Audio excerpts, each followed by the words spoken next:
Class 8 आज मैं आपको आपकी हिंदी की द्वितीय पाठ्यपुस्तक से पाठ 24 अपठित बोध पढ़ाने व समझाने जा रही हूँ। क्लास 8 आज बेटा आपको अपठित बोध में अपठित गद्यांश पढ़ना है और समझना है। साथ ही साथ क्लास 8 आपको बेटा अपनी हिंदी 2 की कॉपी में आज अपठित गद्यांश लिखना भी है। अपठित गद्यांश क्या है बेटा, पहले आप ये समझ लीजिए। अपठित अर्थात जो पहले ना पढ़ा गया हो। गद्य प्लस अंश अर्थात गद्य का भाग। अपठित गद्यांश में क्या होता है बेटा, अपठित जैसा कि मैंने आपको पहले भी बताया कि आ का अर्थ होता है अभाव, मतलब कि इसमें पढ़ने का अभाव, यानी कि बिना पढ़ा हुआ। आ का मतलब बेटा बिना भी होता है, अभाव भी होता है। तो अपठित यानी कि बिना पढ़ा हुआ। अपठित बेटा जो आप पहले नहीं पढ़े होते हैं, जो पहले नहीं पढ़ा गया होता है, उसी को अपठित गद्यांश। और गद्यांश का अर्थ होता है बेटा गद्य प्लस अंश, यानी कि गद्य का भाग। तो गद्य का एक ऐसा भाग जो आपने पहले नहीं पढ़ा है और उसे आपको पढ़ना है और समझना है। इसी की जगह बेटा अगर पद्यांश होता तो पद्यांश में भी यही होता, पद्य प्लस अंश, यानी कि पद्य का भाग। और आपको आज करना है अपठित गद्यांश। तो अपठित का मतलब हो गया बेटा जो पहले आपने नहीं पढ़ा है या फिर बिना पढ़ा हुआ। गद्यांश मतलब गद्य का भाग। ऐसे गद्यांश जो पाठ्य पुस्तक के ना हों अपठित गद्यांश के अंतर्गत आते हैं। अपठित गद्यांश में बेटा आपको ऐसा एक गद्य का भाग दिया जाता है या आपको ऐसा गद्य का एक भाग पढ़ना और समझना होता है जो पहले आपने ना पढ़ा है और ना ही ये आपकी पाठ्य पुस्तक में होता है। अपठित गद्यांश के अंतर्गत आते हैं जो आपके ना पाठ्य पुस्तक में है और ना पहले आपने पढ़ा है। ये किसी कहानी, निबंध, लेख, जीवनी आदि के अंश हो सकते हैं। और जो अपठित गद्यांश होता है बेटा, ये किसी भी कहानी का भाग हो सकता है, मतलब कहानी से लिया जा सकता है, निबंध से लिया जा सकता है, लेख, जीवनी, किसी से भी, किसी का भी अंश हो सकता है। इन पर आधारित प्रश्न हल करने के लिए दिए जाते हैं, जिससे छात्र के अर्थ ग्रहण, मौलिक चिंतन तथा पढ़कर स्वयं हल ढूंढने की क्षमता का विकास होता है। अपठित गद्यांश बेटा आपको क्यों दिया जाता है? अपठित गद्यांश करने के पीछे ये उद्देश्य होता है बेटा कि आप एक तो प्रश्नों के उत्तर स्वयं ढूंढिए और उनके उत्तर दीजिए।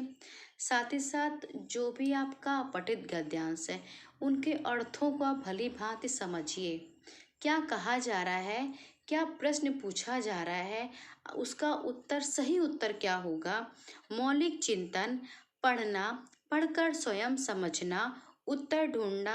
तो इस क्षमता का विकास करना, यही उद्देश्य है बेटा अपठित गद्यांश करने का, मतलब अपठित गद्यांश या पद्यांश को करने का।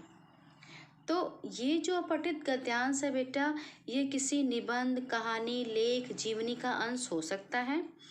आप अपठित गद्यांश को पढ़ेंगे, पढ़ने के बाद बेटा कुछ प्रश्न पूछे जाते हैं और उन प्रश्नों के उत्तर आपको कहाँ मिलते हैं?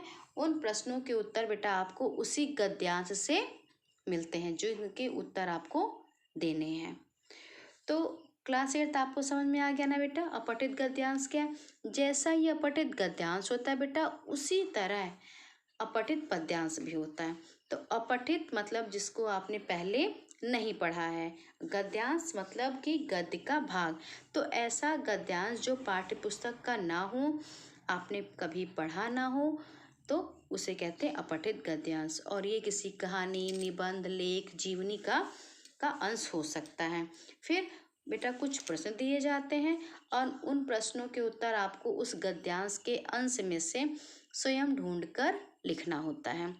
अपठित गद्यांश बेटा करने के पीछे ये उद्देश्य होता है कि आपकी क्षमता का विकास हो। कौन सी क्षमता?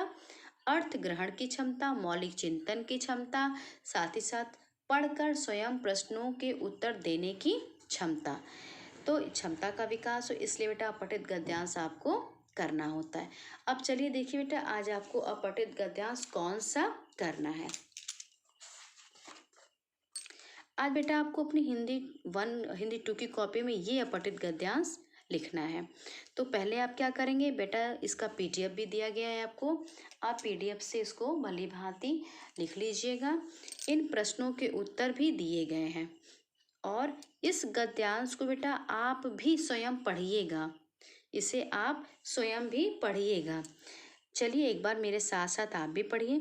एक समय था जब हमारे देश में वनों की कोई कमी नहीं थी, आबादी कम थी और बड़े बड़े शहरों का विकास नहीं हुआ था। गांव और बस्तियां अधिकतर जंगलों के किनारे बसे थे। ग्रामीण जीवन में वनों का विशिष्ट स्थान था। वन भारतीय जीवन के स्रोत थे। यह सुखद संस्मरण अब भूतकाल की बात हो गई है। वर्तमान जीवन बड़े बड़े महानगरों में सीमेंट, लोहे और कंक्रीट के जंगल में कैद है। अब स्वच्छ वायु, प्राकृतिक दृश्य, वनों की छटा आदि स्वप्न बनकर रह गए हैं। वर्तमान विशेषज्ञों का कहना है कि देश में कम से कम 40% भाग में वन होने आवश्यक है, परंतु दुर्भाग्य यह है कि मात्र 23% भाग में वन शेष रह गए हैं। वनों की घटती संख्या के कारण है बढ़ती हुई जनसंख्या, फैलते हुए मैदान, बड़े बड़े उद्योगों की स्थापना और आधुनिक सभ्यता। वनों के बिना सभी प्राणियों का जीवित रहना बहुत कठिन है। तो ये है बेटा आपका अपठित गद्यांश और ये प्रश्न है बेटा आपका, गद्यांश के लिए उपयुक्त शीर्षक लिखिए।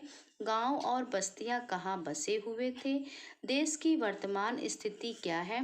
वनों की घटती संख्या के क्या कारण है?